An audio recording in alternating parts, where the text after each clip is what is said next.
Kita langsung ke sesi berikutnya ya Ustadz, sesi tanya jawab. Iya, silakan. Apabila ada yang mau bertanya langsung kepada Ustadz, dipersilakan atau melalui pesan yang nanti akan kami bacakan dan sampaikan kepada Ustadznya. Baik, kita langsung ke pertanyaan melalui chat ya Ustadz. Iya. Mohon pencerahannya Ustadz, bagaimana dengan jamaah yang pegangannya hanya kitab tafsir Ibnu Abbas? Karena berpegangan kepada hadis Nabi bahwa kalau mau tanya tentang agama, tanyakan kepada Ibnu Abbas.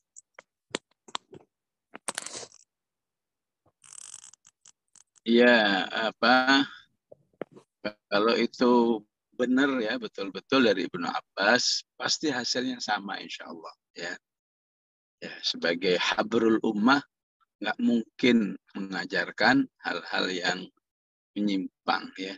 Dan ini dalam sejarah terbukti ya, ratusan kaum Khawarij ketika berdialog dengan Ibnu Abbas, mereka tersadarkan akan kesalahannya dan bertobat ya, kembali kepada Allah ke jalan yang benar. Ya. Ya. Jadi nggak masalah selama memang sumber-sumbernya terpercaya ya, bahwa itu dari Ibnu Abbas. Ya. Atau hasilnya juga sama ya, pasti nanti mengajarkan sunnah dengan baik, mengajarkan Quran dengan pemahaman yang baik, ya, mengajarkan pentingnya memahami berqudwah kepada salafus saleh yang baik ya. Cuma ini berarti orang ini hanya mau membatasi dari satu jalur ya. Padahal ya, Abu Bakar, Umar dan lain sebagainya ya termasuk ya sumber contoh yang baik dalam kehidupan ya. Tapi kalau mau membatasi sah saja.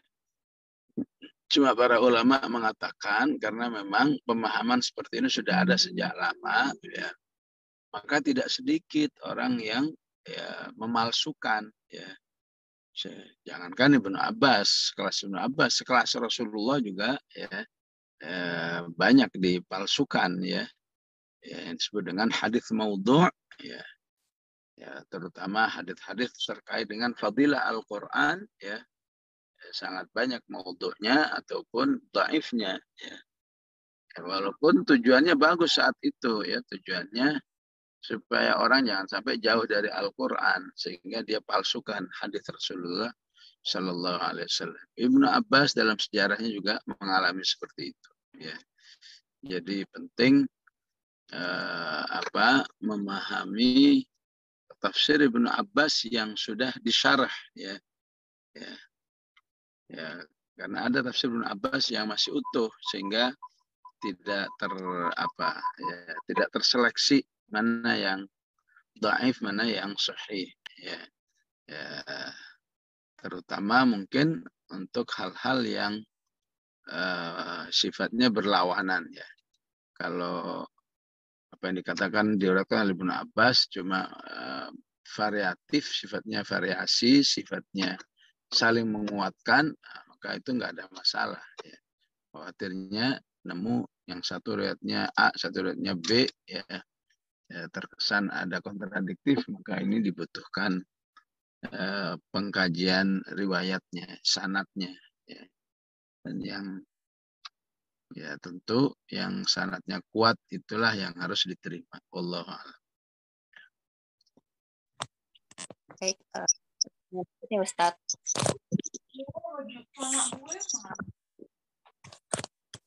Mohon pencerahannya. Mohon pencerahannya Ustadz, apabila ada seseorang yang sudah sampai pintu majelis ilmu, kemudian balik pulang lagi karena melihat ada teman yang tidak disukai di majelis tersebut. Apakah ini termasuk tipe orang yang ketiga tadi Ustadz? Ya Allah Maha tahu sebenarnya dia itu nggak suka ilmunya ya, atau nggak suka orangnya ya. Ya. Kalau memang nggak suka orangnya, maka penting juga ya. Kenapa nggak sukanya ya? Kalau nggak sukanya lebih katakan syar'i, ya. Misalnya saya nggak mau ketemu dia, saya khawatir hati saya nggak siap, hati saya jadi ngerundel hati saya, maka itu sah, ya. Seperti yang dicontohkan oleh Rasulullah, di mana Rasulullah nggak siap melihat siapa pembunuh pamannya, ya, karena takut teringat pamannya sehingga takut ada sesuatu dalam hatinya, ya. Ya, walaupun akhirnya ya Rasulullah bisa mengatasi semuanya itu setelah pembunuh pembunuh pamannya itu masuk Islam, ya. Ya. Maksud saya apa, tetap Rasulullah mendoakan akhirnya masuk Islamnya di zaman Abu Bakar Siddiq, ya. Ya. Dan itu pun harus apa ya, bertahap, ya. Tidak mungkin untuk menghindar dari ketemu dengan temannya, takut hatinya tidak baik untuk selamanya, gitu. Harus dibatasi, apa perlu sekian bulan, perlu sekian tahun, ya, sehingga dia tidak lagi merasa, ya, sakit hati dengan temannya itu, ya. Jadi bukan semata-mata ilmunya, ya. Penting juga difikirkan bagaimana nasibnya nanti kalau setiap ada pengajian ada dia, gitu, ya.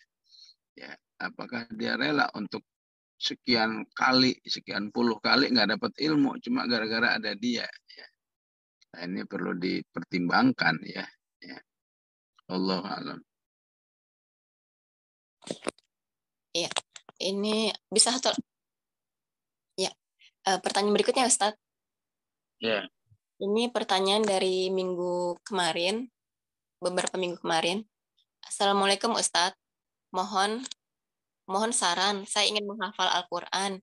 Bagaimana cara menguatkan tekad sehingga istiqomah mengulang-ulang? Jazakallah khair.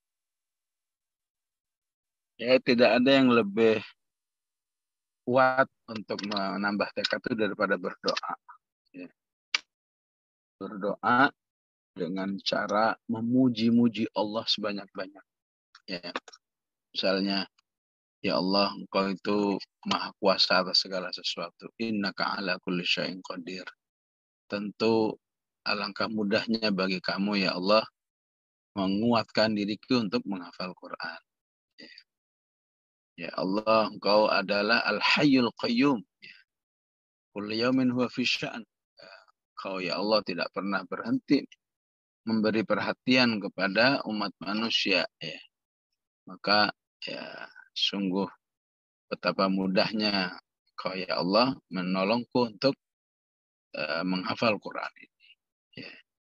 Ya Allah, Engkau yang menguasai langit dan bumi ini, ya.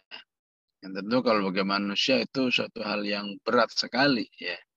Atau Engkau, ya Allah, tidak pernah terbebani ngurus alam semesta ini. Wala ya'uduhu hifdzuhuma wa huwal aliyyul azim. Maka apalah susahnya bagi Allah menolong hambanya dengan meneguhkan hatinya untuk terus menghafal Quran dan lain sebagainya, ya.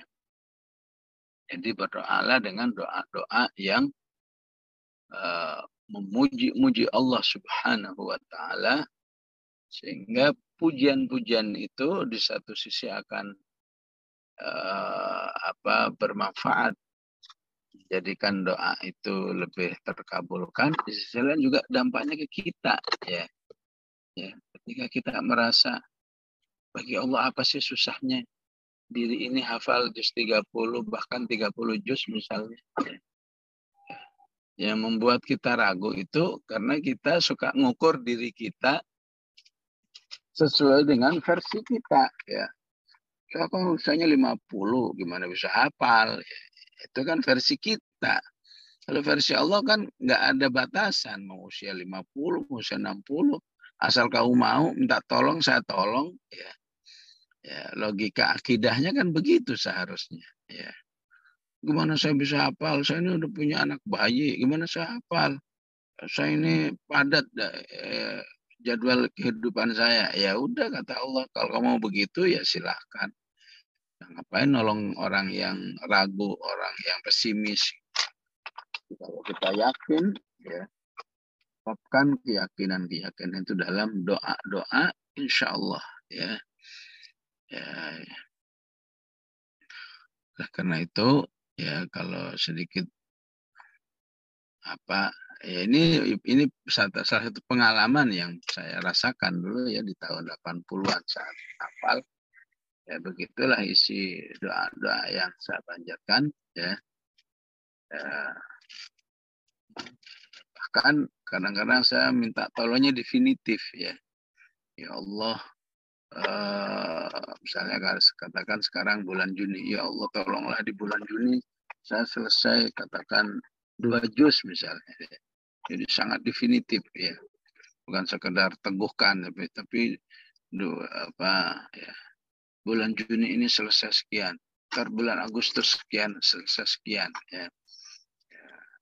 Itu untuk menunjukkan, ya, keyakinan kita bahwa istilah ayatnya itu apa? Wa ma dzalika 'alallahi bi'aziz, ya. Bagi Allah nggak ada yang susah untuk menolong ataupun menakdirkan sesuatu yang menurut hambanya nggak masuk akal gitu, ya. Ya, begini. Padahal bagi Allah itu gampang banget. Manusia aja suka ngukur-ngukur dengan logikanya, kemudian menyimpulkan, oh mana bisa.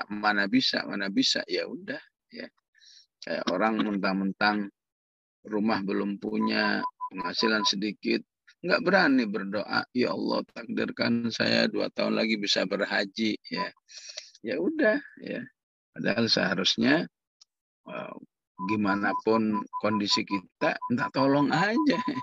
Ya Allah, Engkau Maha Kuasa menakdirkan saya berhaji. Ya. Udah, jangan pakai logika lah, ya. Cara Allah menghajikan hambanya itu, ya, bukan satu cara, ya. Penting berdoa, ya. Yang ternyata mau terrealisasi nggak terrealisasi, manusia itu mulia di sisi Allah, ya. Ya. Mau terrealisasinya tahun ini, tahun depan, 10 tahun lagi, mulia. Hatta sampai meninggal belum terrealisasi. Allah sudah memuliakan hambanya itu, artinya disesuaikan dengan permintaannya. Mintanya hafal 30 juz, tapi kok belum selesai. Allah udah catat 30 juz insya Allah. Ya, dia kan sudah berdoa. Ya. Ya, kemudian yang kedua, teguhkan dengan amal soleh. Ya. Istilahnya semakin banyak amal soleh, semakin tumbuh kecintaan kepada Allah. Ya.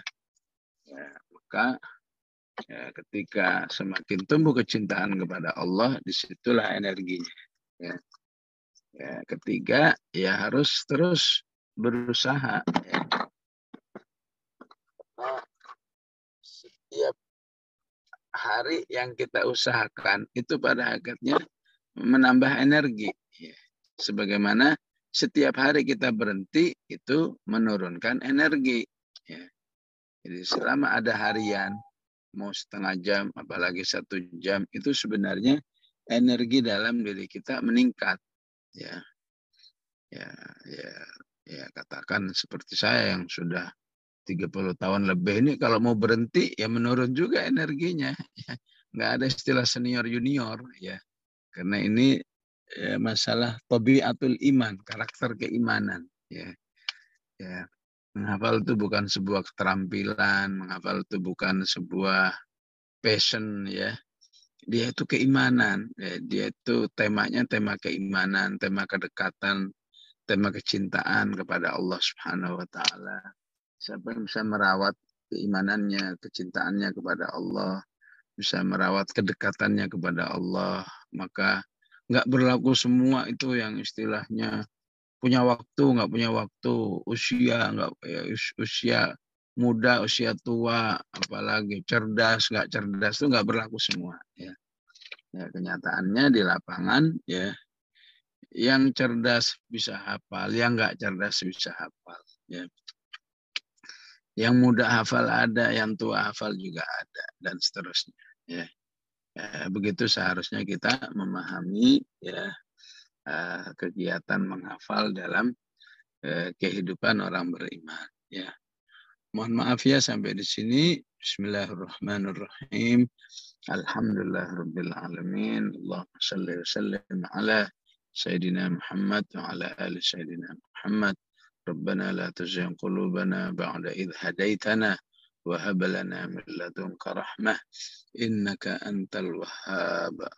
Allahumma rabbana hab lana min azwajina wa dhurriyyatina qurrata a'yunin waj'alna lil muttaqina imama. Sallallahu ala sayyidina Muhammad wa ala alihi wa sahbihi wa sallam. Walhamdulillahi rabbil alamin. Wassalamualaikum warahmatullahi wabarakatuh.